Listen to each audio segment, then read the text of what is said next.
Good afternoon. Welcome to the State Department.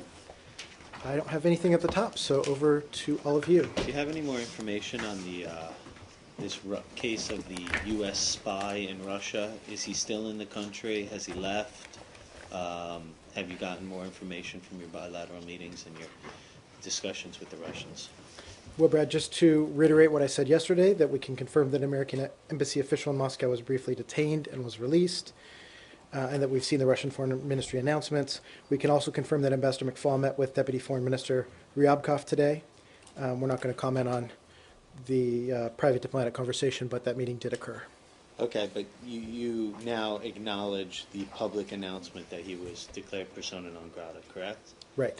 Has he left the country, this unnamed U.S. official? I don't have any information for you on that one way or another, but we do comply with our Vienna Convention obligations and requirements when countries ask us to send someone home. And then what about this other case now that the Russians are talking about and showing footage of regarding a January case? Are you aware of this? Did you comply with any requests at the time? We've seen those media reports, but I have nothing for you on a January case at all. Can you say whether you're planning to make any similar kind of tit-for-tat move? We talked a little bit about the potential for reciprocity. I don't have anything for you on that today. At what level will that be decided? Would it be in this building or would it be over at the White House?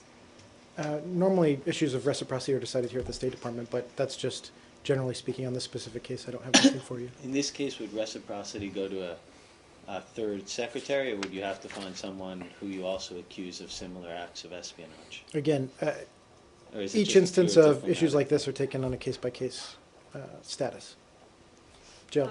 I know this building doesn't like to talk about it, but the Russians are not holding back. And presidential aide Yuri Yushakov said that it's extremely surprising that this happened at a time, he called it crude, clumsy attempts at recruitment, taking place at a time that both the presidents have been talking about improving relations. Do you share that concern, that this comes up right at a moment that the two presidents and the secretary and Lavrov have been talking about improved relations? Well, Jill, as I said yesterday, I wouldn't read too much into one incident one way or another. In terms of our bilateral relationship with Russia, our active diplomacy continues, and you know that the secretary finished his bilat last night. He again was with his Russian counterpart in Sweden earlier today, and you saw the press remarks that they made there that this case didn't come up in those meetings. They were specifically discussing Syria, and our intensive diplomacy on that in that regard continues. So what are we to read into the fact that they didn't discuss it?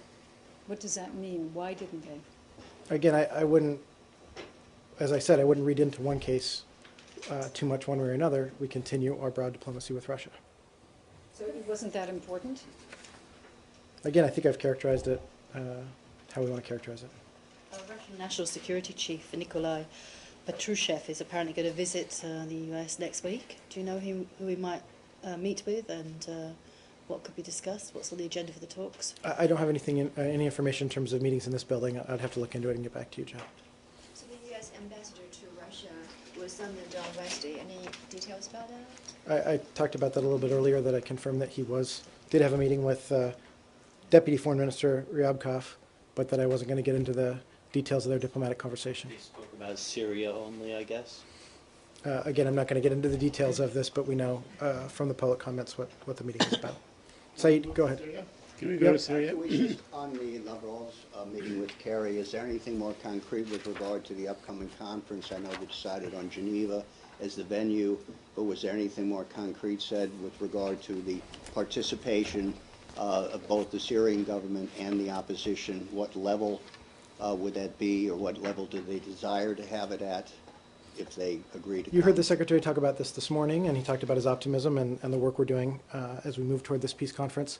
Some of the details are still being worked out, and we do, of course, the UN is, we're hoping that the UN can play an important role here as well, and so announcements haven't been made on precise timing and participants, but the Secretary has been in touch with the leadership of the United Nations as well.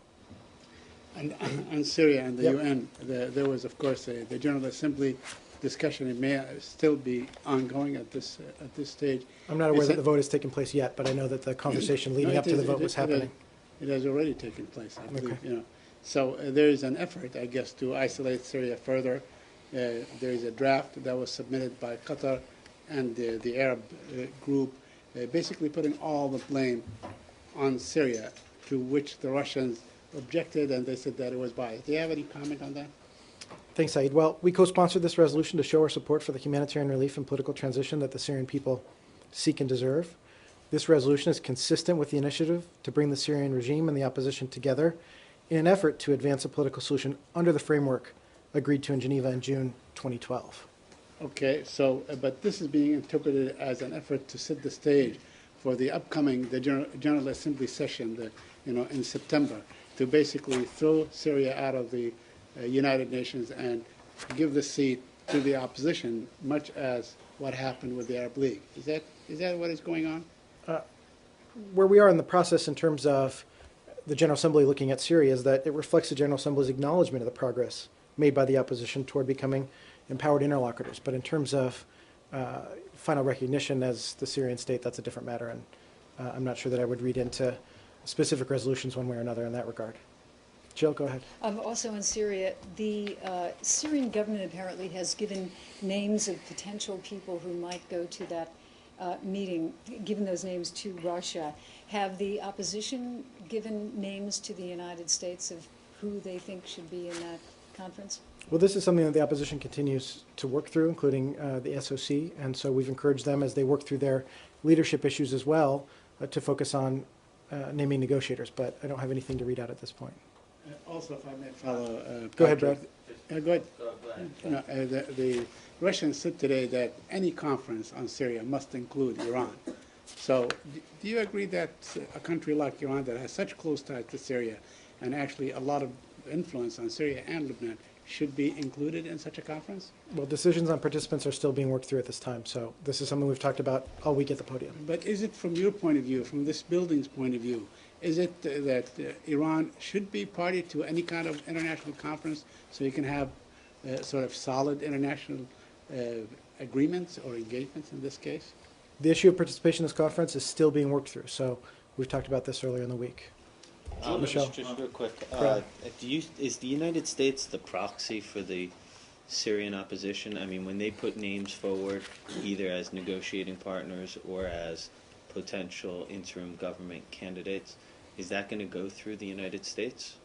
We're working very closely with the opposition, Okay. and this is part of our intensive dialogue with them, but these are decisions for the opposition to make, Right, of I course. understand, but you know how the government of Syria is working through the Russian government to kind of present its names, present its positions. Does the U.S. envision itself playing the same role on behalf of the opposition? Well, their decisions haven't been made yet, so I don't want to sort of prejudge how it may happen logistically, but I've been pretty clear that we're bringing our influence to bear to work with the opposition as we try to get these parties to the table. So then you would, I'm just trying to understand what this, process that doesn't really exist yet.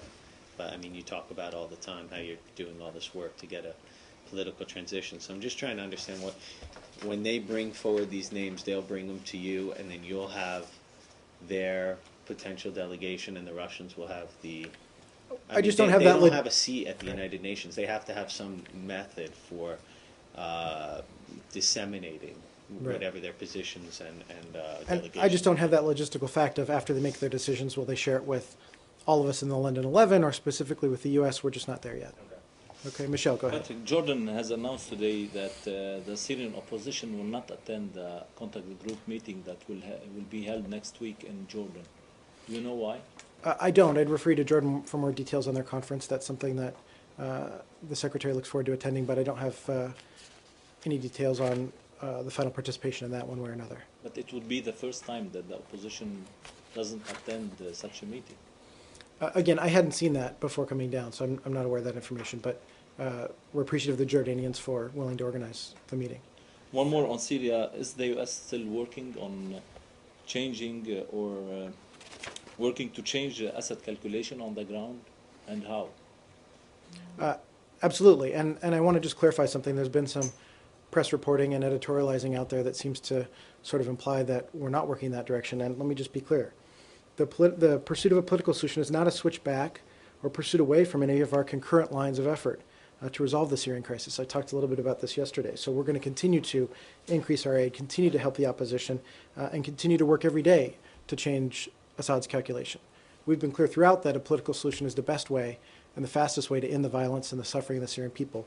But that in no way indicates that we're not going to continue as we've redoubled our efforts to assist the opposition. So we're going to, going forward, we're going to continue to consider what additional non-lethal assistance we can provide to assist the opposition. We're going to continue on all of our lines of effort. So just to be clear for some of those out there who think that this is a step away from our efforts to change Assad's calculation, absolutely not. And the Secretary's been clear about that, and he's been clear since he came into office that we're working to change his calculation. But since you started working on this policy, what have you achieved?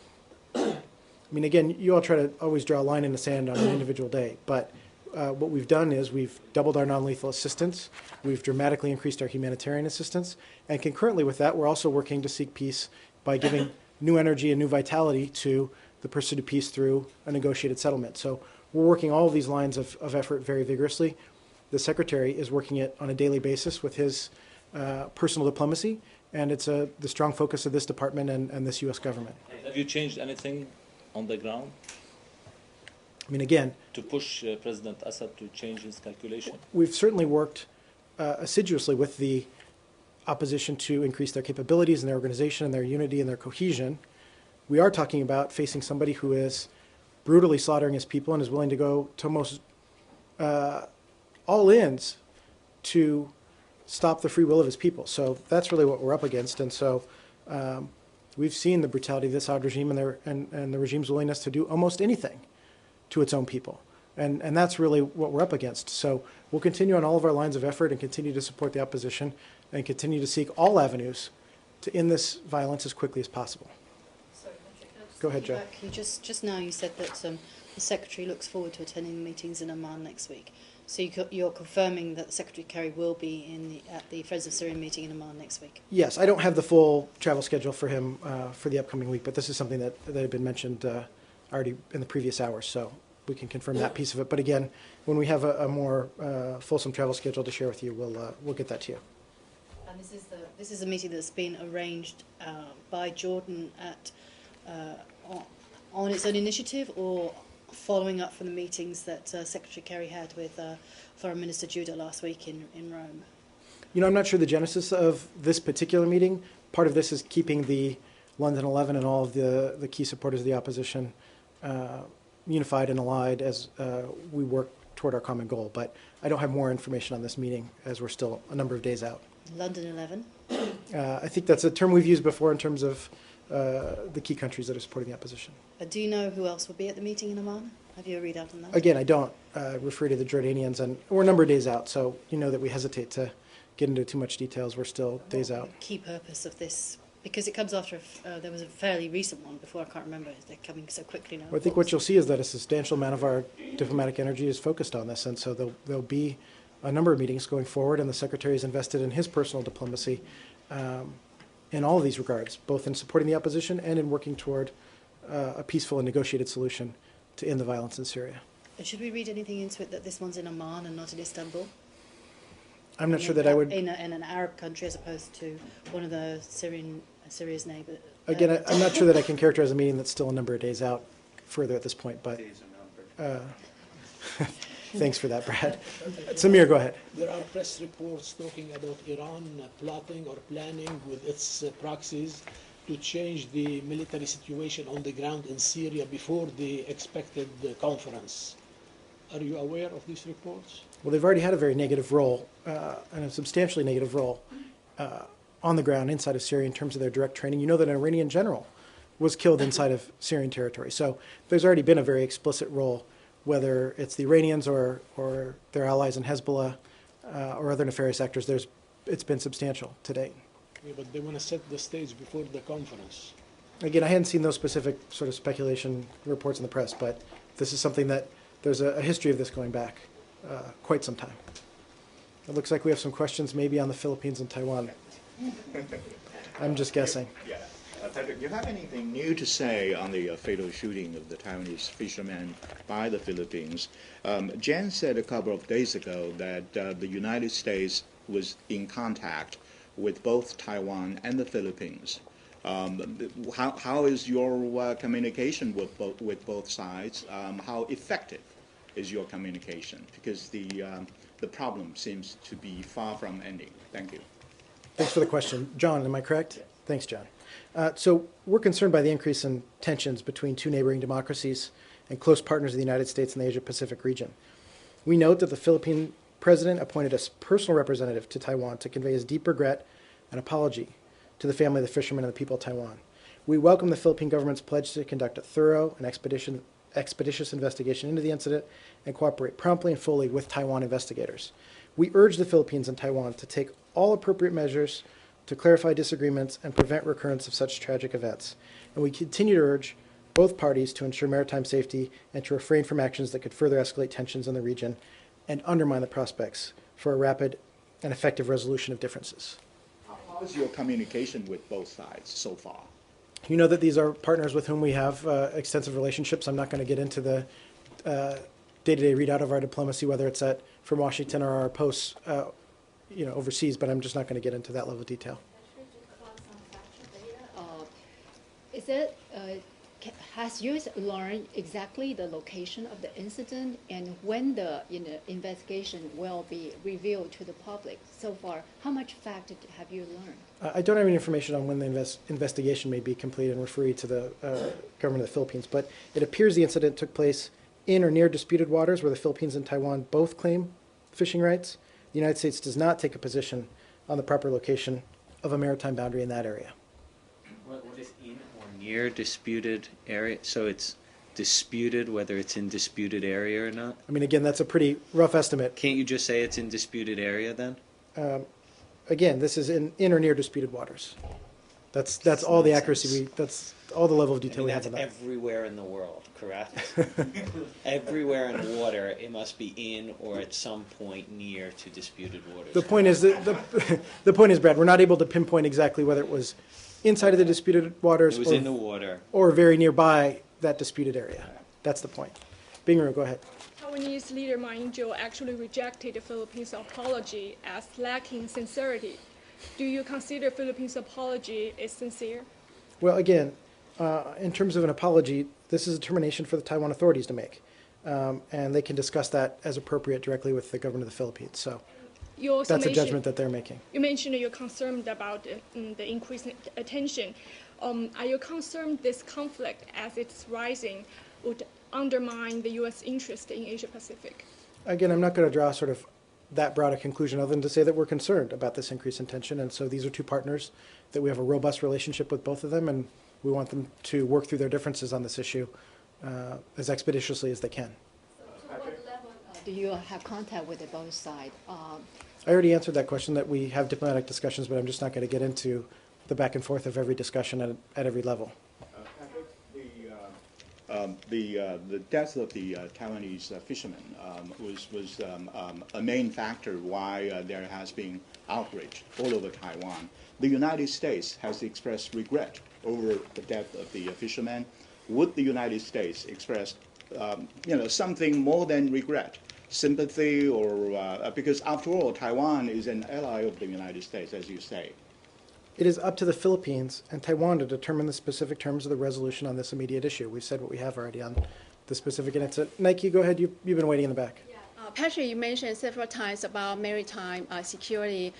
Broadly speaking, is it against the code of conduct or the freedom of navigation to use violence against any party in a disputed waters? Well, code of conduct is something that's still being worked through, and it's something we've encouraged so that there are rules of the road. And so this is not something that is a process that's been completed, but it's precisely incidents such as this which underscore the need for a code of conduct as we work through these issues in the wide range of the Pacific where there are disputed areas of territorial waters and other claims to various territories. Well, Patrick, there's some story in Taiwan indicated that U.S. has dissuaded Taiwan to send a military ship, to protect their fishermen. And so I was just wondering, do you want to clarify it? Does the U.S. really involved in this kind of conversation? Because there's some criticism from Taiwan about the U.S. action. Yeah, I'm not aware. I don't have any information on that one way or another on that specific item. I think I've done what I can on this issue. Are there one more? Yeah, Taiwan says apology from Philippines over the shooting is inadequate and threatens to impose more sanctions. How do you see these sanctions? I already answered that question, so, okay. Different topic? Yes. Nike, go ahead. Yeah, I apologize if this issue has already been addressed because I'm a little late. Secretary Kerry is in Sweden for the Arctic Council. Yep. And today, 6 countries, including China, Japan, South Korea, have become the permanent observer. So I wonder if you have anything on that. What is the rationale for the United States to support China's permanent observer status, and what does the United States expect from China in the Arctic Council? Thank Well, you. the Secretary already spoke to this pretty extensively, so we'll get you his comments and reaction. You know that the chairmanship will go to Canada for the next 2 years, and then we look forward to the U.S. having the chairmanship here, and that these additional observers were added. But I really don't have any information beyond what the Secretary said. Scott, go ahead. Nigeria. Yep. Does the U.S. have a view to Goodluck Jonathan's declaration of the state of emergency in areas where there's been violence attributed to Boko Haram? Thanks, Scott. So we remain deeply concerned about increasing insecurity in northern Nigeria and the potential threat it poses to stability in both Nigeria and the region. The rising cycle of violence is affecting Nigerian citizens the most, with the number of civilian casualties increasing. The declaration of states of emergency in Borno, Yobe, and Adamawa states reflects the worsening cycle of violence in northern Nigeria. The United States condemns Boko Haram's campaign of terror in the strongest terms and has worked to help Nigeria address the threat of terrorism. We call on Nigerian officials to ensure that Nigeria's security forces protect civilians in any security response in a way that respects human rights and the rule of law, and to ensure that recent incidents in the north, including the violence in Baga, are fully investigated and those responsible are held accountable. This state of emergency gives security forces broader powers of search and seizure, of arrest and detention, the ability to take possession or control of any building used for terrorist purposes. The United States has in the past expressed concern about how those security forces have dealt with local populations in the north. Do you have any concern that this state of emergency might exacerbate that situation? Well, this was just declared a few hours ago, but let me reiterate what I said, that Nigeria's security forces must protect civilians in any security response in a way that respects human rights and the rule of law. So that's our broad standard, and something that we've been saying previously to this state of emergency, and I don't want to necessarily tie the two together, but we have made clear to the Nigerian government that its heavy-handed response to insecurity in northern Nigeria and the failure to address human rights violations will potentially affect our ability to provide security assistance going forward. So we've made that message clear to the Nigerians. We're looking at this state of emergency that was declared given this violence, and so that's really our bottom line in terms of our response to the Nigerians. Okay. Patrick, staying on Africa, anything to do with, you got any comment on what the U.S. contribution is to the Mali donor conference in Brussels? I do have some information on that. Just to let you know that USAID Assistant Administrator for Democracy, Conflict, and Humanitarian Assistance, Nancy Lindborg, who many of you know, and State Department Acting Assistant Secretary for Africa, Don Yamamoto, are leading the U.S. delegation to the May 15th Mali Donors Conference in Brussels, hosted by the EU and France. At the conference, we are going to announce $32 million in new humanitarian assistance to support internally displaced persons in Mali and Malian refugees in neighboring countries. We'll also announce our request to Congress for $180 million in FY 2014 bilateral funding for Mali. Just to emphasize that this would be post-election, of course, because you know where we are in terms of our pause and direct assistance. So this new assistance to Mali builds on the significant ongoing commitment of the United States to address the crisis in Mali. And although over $188 million in assistance, mostly to the government, was either terminated or suspended after the coup, we have continued to provide over $7 million in democracy assistance program, $83 million in health support, and with our new contribution of $32 million, that'll bring it up to $181 million in humanitarian assistance to Mali and Malian refugees. So the $32 million is specifically aimed, I mean, it's focused only on the displaced people. This is for IDPs. Yeah. Okay. And sorry, that's the FY 2014, that was 108 or 180? 180. And one other thing, just to note, since we're on Mali, that the President has announced that presidential elections will take place on July 28th, to emphasize that we continue to urge the Malian government to make the necessary preparations to ensure that this election will be inclusive, credible, and free, and that inclusive, credible, and free elections are critical as the first step in Mali's return to constitutional order and establishing a government with the necessary legitimacy to pursue pursue longer-term political and development policies, including national reconciliation. Saeed, go ahead. Yes, sir. Today marks the 65th anniversary of what the Palestinians call the Nakba, the catastrophe. Yet, despite repeated UN resolutions, they still continue to languish either in refugee camps or under occupation. My question to you is, despite your voting for a resolution that calls for the return of the Palestinians, nothing has been done over the past 65 years. Could you explain why the United States has not pushed through with its commitment to have the Palestinian refugees return to their homeland? Saeed, you know that we work every day toward a negotiated settlement that will bring a two-state solution. And I just want to emphasize, while we're on the topic of the suffering of the Palestinian people, the United States has long been the largest donor of assistance to the Palestinian people, and we've worked very hard with the Palestinian authorities to build up their institutions, to provide proper education. And you know the Secretary is committed to providing economic opportunity to Palestinians in the West Bank. Concurrent with our efforts on the political track, he's also very focused on bringing economic opportunity to the young people of the Palestinian territory. So all of those efforts continue. But you agree that the United States was not able to enforce a resolution to which it is a signatory, which calls for the return of the Palestinians to their homeland, right? Look, Saeed, you're trying to, you are the resident historian here and have become so in this briefing room. Twice in 1 week. But again, I think I've outlined for you very clearly our efforts to assist the Palestinian people. Okay, finally on the Palestinian issue, there is a great deal of talk that we are likely to see increased activities over the next 2 to 3 weeks, where you are going to be hosting some Palestinian officials. Could you share something with us on that issue? I don't have any visits to announce at this point, but you know that the Secretary's personal diplomacy and that of our wider State Department will continue with both parties going forward. But I don't have any visits or timing to announce on anything at this point.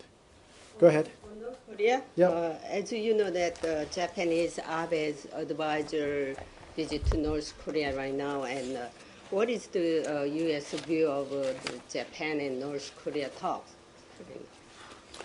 Again, we talked a little bit about this yesterday, and I don't have much to add. You know that our envoy, Glenn Davies, is headed to Tokyo tomorrow, that he'll have a chance to meet with his counterparts in the Japanese government, but I really don't have anything to add from what I said yesterday. That Japanese Prime Minister Shinzo Abe has actually said he could meet with North Korea's Kim Jong-un if he thought it would help to specifically over the issue of the kidnapping of Japanese citizens by Pyongyang. I'd seen that media report again. Glenn Davies is en route to have a very direct conversation with his Japanese counterparts, so let's let that meeting go forward as he has a chance to get a personal download from the Japanese about their perspective on things. Any notice to the United States government to know they go to the North Korea? I didn't hear the first part of your question. Japanese government give notice to United States government they're going Japanese visit to North Korea. We talked about this yesterday, that we had seen media reports of the visit. Glenn Davies talked a little bit that he'd had a brief phone conversation with some of his Japanese counterparts sometime overnight our time. I'm trying to get the time difference in my head correct, but this is sort of overnight our time, and that he looks forward to having that interaction. And just to say one other thing in terms of the abductee issue, we continue to work closely with Japan on issues regarding the DPRK and support efforts to resolve the issue of abductions of Japanese citizens by the DPRK in the 1970s, 80s. So that's something that's been ongoing work and that we've collaborated with the Japanese on over time. Abe and Kim Jong-un could actually be helpful in this case, do you think? Again, I'm not tying any specific announcement or item that was in the news this morning to that. I'm just saying that we've had long-standing work with the Japanese on this issue that, as we know, is of great importance to the Japanese people. But Abe had certainly didn't give any notice to South Korea and China and other six-party talks their relation. But they certainly their own reactions like that. How did you feel about it? Again, I don't have anything beyond what I said yesterday. Nike, go ahead. Yeah, Kenneth Bay. Today is the day that he started his prison in a special prison. I wonder if you have any update on the efforts for his release. And I think Secretary Kerry is in Sweden, and Sweden embassy is a protecting power for the U.S. I wonder if you have anything on that. So we've seen the reports that Kenneth Bay has begun his prison sentence. We understand that the DPRK's Supreme Court convicted U.S. citizen Kenneth Bay for hostile acts against the DPRK and sentenced him to 15 years of compulsory labor. There is no greater priority for us than the welfare and safety of our U.S. citizens abroad, as I've said many times. And we urge the DPRK authorities to grant Mr. Bay amnesty and immediate release. In terms of the diplomacy in Sweden, I'm not aware that the specific case came up. I believe the Swedish foreign minister or the prime minister had mentioned that there are many cases that the Swedish authorities help with a number of countries given their presence in Pyongyang, but I'm not aware that the specific case came up one way or another. Yep. Yesterday, Undersecretary Sherman met Japanese Foreign Ministry's official. Do you have any readout also? What was main who was the meeting between? I didn't hear who you said the meeting was between. Wendy Sherman, yes. Yeah, Undersecretary Sherman did meet with, I believe it was her Japanese counterpart yesterday. It was really discussed the broad bilateral relationship. There wasn't any particular piece of business that was more pressing than others. This was a broad bilateral check-in at her level. Okay. To talk about the Japanese Prime Minister Shinzo trying to rewrite the constitution thing. I asked, and this was asked, and I answered it yesterday. Go ahead. So, a minute to the Western Hemisphere, especially in South America, some countries, you know that there are some problems of dialogue and also some pressure to the press from the governments. I want to know if the U.S. is following some rumors about intervention in Argentina to some media that sometimes is opposite to the government, harsh comment from the government in Venezuela and in Ecuador. How is the U.S. following all these cases? We follow press freedom across the hemisphere. It's something that is part of the Inter-American Democratic Charter. It's something that we care about deeply, and in terms of the balance of power between different branches and the freedom of the press, these are issues that we raise across the hemisphere consistently. I don't have a specific reaction for you country by country, but this is something we work toward broadly. Related to the dialogue in Venezuela, is the U.S. interested in inviting some of the opposition in Venezuela to come here to have some conversations talking about Capriles? Are you inviting, probably in the future, him to the United States to talk? Because there is no dialogue in Venezuela. Again, I'm not aware of an opposition visit to the United States at this point, but we maintain a wide range of contacts in Venezuela society. One more, Emil? Lebanon? Yep. Any concerns about the delays in forming the new government and coming up with an electoral law, and it seems to happen altogether? You know, I haven't had a status update on Lebanon in a little bit. Let me get that for you and get back to you. Okay? Thank you all. Sorry, one more. One more. Sorry. The ICC is opening an investigation into the flotilla raid back in 2010. Did the United States have a comment on that? I'll have to look into that as well. I don't have information on it. Thanks, Joe.